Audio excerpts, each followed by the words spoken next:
Во една правна држава, а таква треба да биде нашата држава, вистината за фактите мора да се појави само во судска постапка. Секоја друга вистина е релативна. Вистината во медиумите, вистината во поединечните кажувања мора да ја прифатиме со резерва. Значи судската постапка е таа која што обезбедува низедна контрадикторност, насочување на сите факти да се стигне до правната вистина.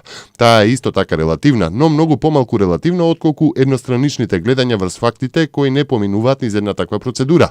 Истакна председателот на Македонската Академија на науките и уметностите Владо Камбовски, кој рече дека јавното обвинителство треба да ја држи сега целата оваа ситуација кога постојат основи или основано сомневање дека се сторени казнени дела незаконско прислушување. Американска компанија од автомобилската индустрија не извести дека донеле одлука за градба на нова фабрика која ќе биде лоцирана во поголем град во северозападна Македонија и во која ќе се вработат 2000 до 2500 лица, објави премиерот Никола Груевски.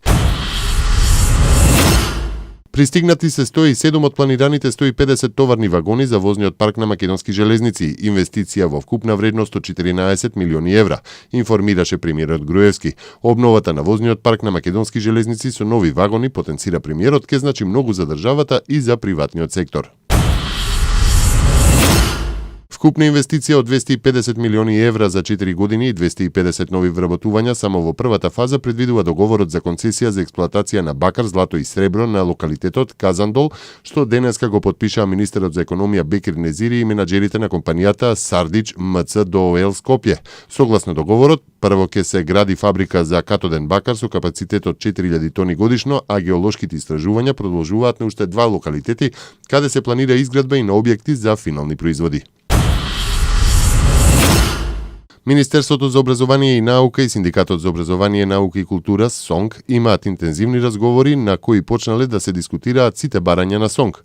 Во овој момент, бидејќи сме во фаза на преговори, не би сакал да давам детали од разговорите, затоа што може да имаат влијание на конечниот договор кој треба да го постигнеме со СОНК, но се одвива во добра насока и во конструктивна атмосфера, изјави ресорниот министер Абдулаким Адеми. Проблемот не е во името, туку во она што се крие за името, иредентизмот, изјави грчкиот министер за надворешни работи Никос Кодзијас. Тој смета дека еден од приоритетите во грчката надворешна политика е решавањето на проблемот со името на Македонија, но според него, меѓународната заедница треба да изврши поголем притисок врз македонските власти за да се издействува промена на иредентистичките ставови кои се пречка за решавање на спорот. Ова е прва официјална изјава на новиот шеф на грчката дипломатија во врска со проблемот што Грција го има со нашето уставно име. Очигледно е дека грчките ставови остануваат непроменети, а недворешната политика во однос на ова прашање ќе се води со обвинување на македонската страна.